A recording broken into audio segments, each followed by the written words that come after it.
My father said, "Family business is private business." But my brother made it everyone's business. The email from my younger brother arrived at 3:17 a.m. on a Wednesday. Subject line, "Found Dad's safe." Body text, "Come over now, bring Mom, this can't wait."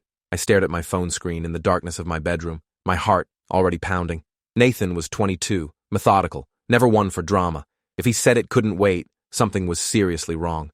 I'd been living in my own apartment for 4 years now, ever since I graduated college and got my first job at the accounting firm. Far enough from the family home to have independence, close enough to still attend Sunday dinners and pretend everything was normal. Pretend that Dad's real estate empire was built on honest deals and hard work, not whatever dark methods kept our bank accounts full and our questions unanswered. My hands shook as I called Mom. She answered on the first ring, wide awake despite the hour. "He called you too?" she asked without greeting. Her voice was tight, scared. "I'm already dressed. I'll pick you up in 10 minutes.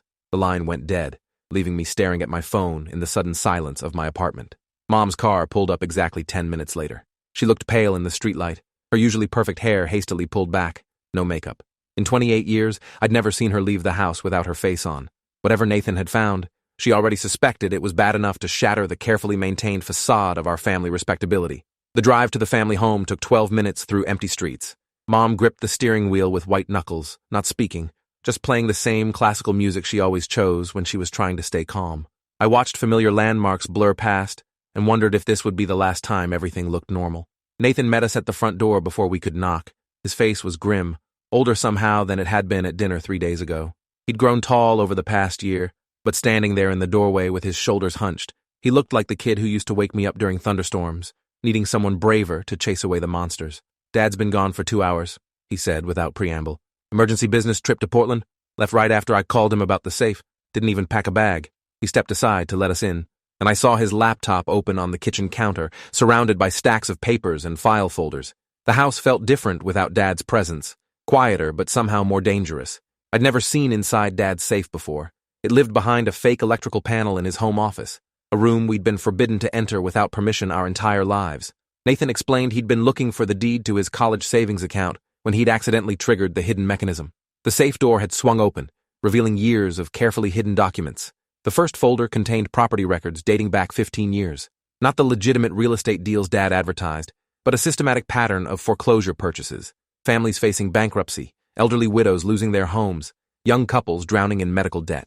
Dad had bought their properties for pennies on the dollar, then flipped them for massive profits, while the original owners ended up homeless. Mom sat down heavily at Dad's desk, her face gray. "I knew the margins were too good," she whispered, more to herself than to us. "Houses don't just double in value overnight, but every time I asked, he said I wouldn't understand the complexities of real estate investment." She looked up at Nathan with haunted eyes. How many families did he destroy? The second folder was worse. Loan documents showing Dad had been operating as an unlicensed mortgage broker, targeting desperate families with predatory lending terms, interest rates that doubled without warning, balloon payments designed to trigger default, hidden fees that made payments impossible. He'd been systematically trapping people in debt cycles they could never escape. Nathan pulled out a manila envelope marked "Insurance Claims, Confidential," in Dad's precise handwriting. Inside were photographs of properties that had suffered convenient fires, floods, and storm damage right before Dad needed to collect on policies. The timing was too perfect, the patterns too consistent. He'd been committing insurance fraud on a massive scale, burning down buildings to collect payouts. I found myself staring at photos of a house I recognized. The Hartwell family had lived there when I was in high school. Their daughter, Rebecca, had been in my chemistry class, always worried about her parents' medical bills after her mom's cancer treatment.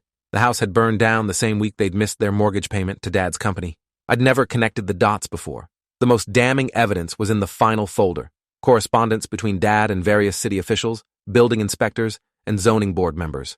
Cash payments disguised as consulting fees, expensive vacations charged as business expenses, children's college tuitions paid through shell corporations. Dad had been bribing government officials for over a decade to approve his fraudulent deals. Nathan had printed out bank statements showing the money trail.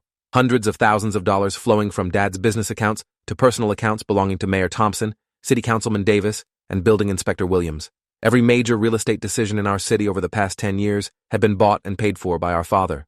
Mom was crying now, silent tears streaming down her face as she read through the corruption evidence.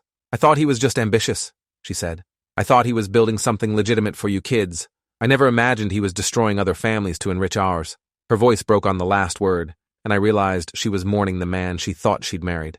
My phone buzzed with a text from Dad. "Flight delayed. Won't be back until Thursday. Don't wait up. The casual tone felt obscene, given what we'd discovered. He was acting like this was a normal business trip, not a panicked flight from exposed criminality. The disconnect between his public persona and private reality was staggering. Nathan showed us the timeline he'd constructed.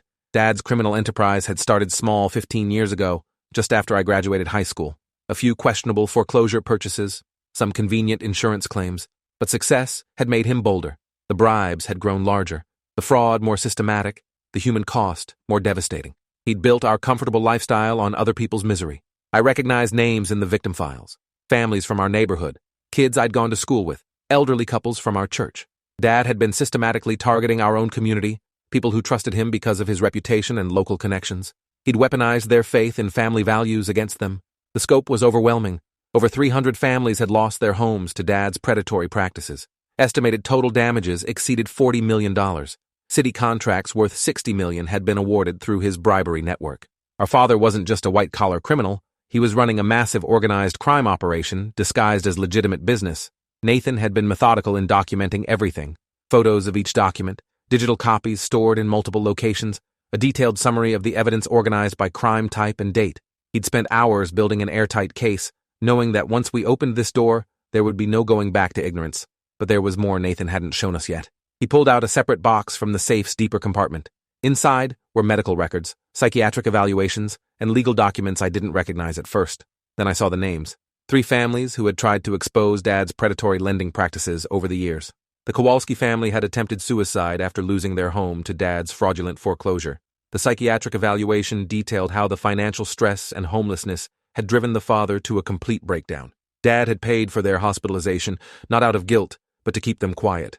The medical bills created new debt that silenced their complaints. Eleanor Barnes, a 73-year-old widow, had tried to go to the police about Dad's insurance fraud after her house burned down under suspicious circumstances. The documents showed she'd been involuntarily committed to a psychiatric facility after Dad's lawyers convinced a judge she was suffering from dementia-induced delusions. She'd died there 6 months later, still claiming Dad had destroyed her home. The Patel family had hired a lawyer to challenge their predatory loan terms, but the case never made it to court. The lawyer had been disbarred after anonymous complaints about his practice, complaints that the documents revealed had been orchestrated by Dad's legal team. The family eventually filed bankruptcy and disappeared from public records entirely. He didn't just steal their money, Nathan said quietly. He destroyed anyone who tried to fight back, made them disappear or silenced them permanently. This isn't just fraud, it's systematic intimidation and witness tampering. His hands were shaking as he showed us the medical records, the psychiatric commitments, the destroyed legal careers. Mom stood up so quickly her chair fell over. She ran to the bathroom, and we could hear her being violently sick. When she came back, her face was white, and her hands were trembling. "I remember Eleanor Barnes," she said. "I worked with her at the church charity drive. She was sharp as a tack, nothing wrong with her mind. And then suddenly she was in a mental hospital? I was reading through the psychiatric evaluation of the Kowalski father when something caught my eye. The examining psychiatrist was Dr. Raymond Foster, a name I recognized from Dad's golf buddies. He'd been to our house for barbecues, had brought his kids to swim in our pool. The evaluation was clearly fabricated, filled with symptoms the man never displayed and diagnoses that justified his involuntary commitment. Nathan had found canceled checks in Dad's business account, payments to Dr. Foster's clinic disguised as consulting fees. Our father had been paying a psychiatrist to create false mental health diagnoses for anyone who threatened his criminal enterprise. The corruption went deeper than real estate fraud. It was a systematic destruction of anyone who stood in his way. The evidence showed at least 12 families had been targeted for harassment after trying to expose Dad's crimes. Some had been driven to suicide, others had been institutionalized, several had simply disappeared after receiving threats. Our comfortable suburban lifestyle had been built on the psychological destruction of dozens of innocent families. Mom asked the question I was afraid to voice. What do we do now? If this becomes public, we'll lose everything. The house, my job at the bank, your college funds, Nathan's graduate school plans. We'll be pariahs in this community. Everyone will assume we knew. Her practical concerns warred with moral outrage on her face. But there was something else Nathan hadn't told us. He pulled out his phone and showed us a video he'd recorded earlier that evening. Dad's office security camera had captured everything, including Dad's panicked phone calls after Nathan confronted him about the safe. We could hear Dad clearly instructing someone to clean house and eliminate evidence. He's not just running to Portland, Nathan said. He's orchestrating a cover-up right now. While we've been going through these files, he's been calling his network to destroy evidence and silence witnesses. If we don't act tonight, by tomorrow morning, half of this evidence will be gone, and the other half will be meaningless. The video also captured something more chilling. Dad's conversation with someone he called the cleaner, discussing not just document destruction, but permanent solutions for problem witnesses. The implication was clear. People who had seen too much were being targeted for elimination. Our father was planning murders to protect his criminal empire. Nathan's response surprised me. I've already made copies of everything and stored them in multiple secure locations. I've also sent preliminary evidence packages to the FBI, State Attorney General, and 3 different newspapers with instructions to open them if anything happens to our family. We're protected, but only if we act fast. My methodical little brother had been planning this confrontation for weeks, maybe months. He'd discovered the safe's existence earlier, but had waited to access it until he had a complete strategy. He'd researched whistleblower protections, identified the right authorities to contact, and created a dead man's switch to protect us from retaliation. I thought about the Kowalski family, about Eleanor Barnes dying alone in a psychiatric ward, about all the families currently trapped in Dad's predatory loans, while he planned to eliminate anyone who threatened his empire. I thought about the families who might become his next targets for harassment, institutionalization, or worse. The easy path was obvious. Pretend we'd never seen the evidence, let Dad continue his crimes while we enjoyed the profits, keep the family business private, just like he'd always insisted. But Nathan's moral clarity cut through years of willful blindness. We couldn't unknow what we knew. Silence made us accessories to murder. Mom surprised us both. I've been making excuses for 25 years, she said quietly. Every time something didn't add up, every time I had suspicions, I told myself I was being paranoid.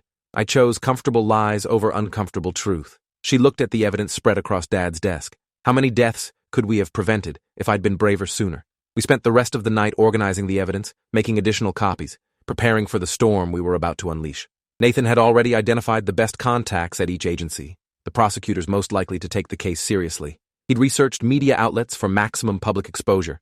My methodical little brother had planned a systematic destruction of our father's criminal empire, but Dad was planning something more immediate. Nathan's phone buzzed with a security alert from our home monitoring system. Someone was in the house moving through the rooms with practiced efficiency. The timestamp showed 4:47 a.m., almost 2 hours after Dad had supposedly left for Portland. He'd never left town. He'd been waiting for us to leave so he could destroy the evidence. We watched through the security app as Dad methodically searched his office, clearly looking for something specific. When he couldn't find it, he began calling numbers from his phone, his voice angry and desperate. We could hear him clearly through the audio system. The safe is empty. Everything's gone. We need to move to Phase 3 immediately. Phase 3. Nathan and I exchanged looks. Whatever that meant, it sounded final. Dad wasn't just planning to destroy evidence. He was implementing some kind of emergency protocol that his criminal network had prepared for this exact situation. Our lives might be in immediate danger. Mom was already dialing 911 when Nathan stopped her. Not yet. We need to document what he's doing, record his conversations. This might be our only chance to capture him coordinating witness intimidation and evidence destruction in real time. The FBI will need this recording to understand the full scope of his network. For the next hour, we watched our father orchestrate a criminal conspiracy from his home office. He called his corrupt city official contacts, instructing them to destroy records and create alibis. He spoke with Dr. Foster about handling families who might remember Eleanor Barnes's real mental state. He discussed specific threats and intimidation tactics with enforcers we'd never known existed. Most chilling was his conversation with someone called Director Walsh, apparently the head of a regional organized crime syndicate. Dad was reporting that his local operation had been compromised and requesting extraction protocols. The response was cold. Eliminate all loose ends, including family members who had become liabilities, then disappear permanently. Nathan was recording everything, his face pale but determined. He just ordered our deaths, he whispered. Our own father just gave permission to have us killed to protect his criminal empire. The betrayal was complete. The man who had raised us now saw us as obstacles to be eliminated rather than children to be protected. At 6:15 a.m., Dad finally left the house for real this time. Nathan tracked his location through the family GPS system as he drove not toward the airport, but toward an abandoned warehouse district on the outskirts of town. Whatever Phase 3 involved, it was happening there, and it was happening soon. Thursday morning brought the first phone call. FBI Special Agent Torres arrived at our temporary hotel room before 8 a.m. with a team of organized crime investigators. Nathan had called her at dawn, using his research to make contact with the federal task force investigating regional criminal syndicates. Agent Torres was younger than I expected, but her questions were precise and devastating. The agents were particularly interested in Nathan's real-time recordings of Dad coordinating the cover-up and elimination protocols. They'd been investigating Director Walsh's organization for 3 years without significant breakthroughs. Dad's panicked communications had given them unprecedented insight into the syndicate's structure and methods. While agents processed our evidence, Nathan received a call from an unlisted number. The voice was electronically distorted, but the message was clear. Your family interfered with important business. There will be consequences.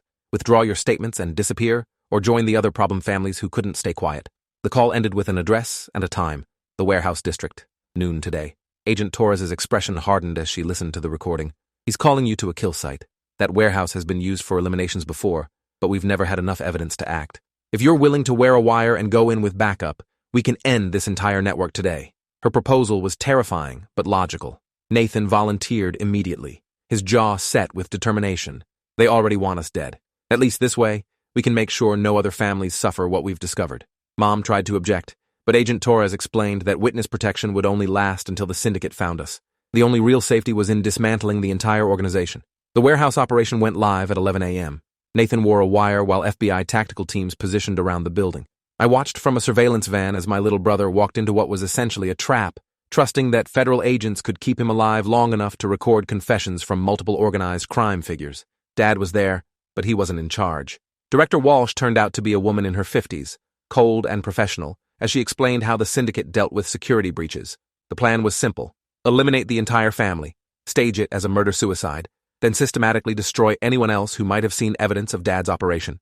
Nathan played his role perfectly, acting terrified and willing to bargain for our lives. Walsh began detailing exactly how the organization operated, which officials were controlled, how many elimination operations they'd conducted. She was proud of their efficiency, boasting about dozens of families who had been permanently silenced over the years. The confession was comprehensive and damning, not just Dad's local crimes, but a regional network of corruption, fraud, and murder that had operated for over 20 years. Walsh named names, described methods, detailed elimination sites throughout 3 states. Nathan had given the FBI everything they needed to dismantle an entire criminal empire. When tactical teams moved in, the arrests were swift and complete. Dad tried to run but was tackled in the warehouse parking lot. Walsh maintained her composure even in handcuffs, already calculating legal strategies and damage control. But Nathan's wire recording had captured everything. There would be no escape through technicalities or corrupted officials. The local news picked up the story within hours, but the real scope took weeks to emerge. 23 arrests across 3 states, including mayors, judges, police officials, and business leaders. The corruption network had infiltrated every level of government in multiple jurisdictions. Dad's panicked communications had provided the roadmap federal investigators needed. Our phone rang constantly with reporters requesting interviews, former victims demanding justice, federal agents needing additional information, but also with threats from syndicate supporters and intimidation attempts from remaining criminal elements. Agent Torres assigned us protective detail while the investigation continued and trials prepared. The indictments came down 6 weeks later. Dad faced 83 counts across federal and state jurisdictions, including murder, conspiracy, racketeering, fraud, bribery, and witness tampering. Director Walsh and her lieutenant faces similar charges. The local officials faced corruption and accessory charges. The cases were airtight thanks to Nathan's evidence and recordings, but the personal cost was devastating. We lost our home, our community standing, most of our friends and extended family who either didn't believe the evidence or blamed us for exposing it. Mom lost her job when the bank discovered her husband's criminal activities. I was let go from the accounting firm despite having no knowledge of Dad's crimes. Nathan testified before multiple grand juries, walking them through evidence he'd discovered and recorded. Federal prosecutors praised his courage and intelligence, saying his work had enabled them to dismantle criminal networks they'd been investigating unsuccessfully for years. My brother had single-handedly exposed the largest organized crime syndicate in regional history. The trials lasted 18 months across different jurisdictions. Dad's lawyers tried every defense, claiming ignorance, arguing entrapment, challenging the evidence chain. But Nathan's methodical documentation was overwhelming. Bank records, communication logs, witness testimony, recorded confessions. Multiple juries returned guilty verdicts on virtually all counts. Dad received life without parole after being convicted of ordering the murders of 17 witnesses over the years. Director Walsh got the same sentence. The corrupt officials received terms ranging from 10 to 30 years. The entire criminal network was dismantled, with remaining assets seized for victim restitution. Justice was served, but it felt hollow given what we'd lost. The victim restitution process took 3 additional years. Families recovered some money from seized criminal assets, though nowhere near what they'd lost to predatory lending and fraud. Several families who had been forced into psychiatric institutions received substantial settlements. It wasn't complete justice, but it was recognition that they'd been telling the truth all along. Nathan finished his master's degree in forensic accounting while working with federal investigators on related cases. The FBI recruited him immediately upon graduation, recognizing his natural investigative instincts and unshakable integrity. He'd found his calling in the wreckage of our family scandal, turning personal betrayal into professional purpose. Mom eventually found work with a nonprofit organization helping victims of financial crimes navigate the legal system and recovery process.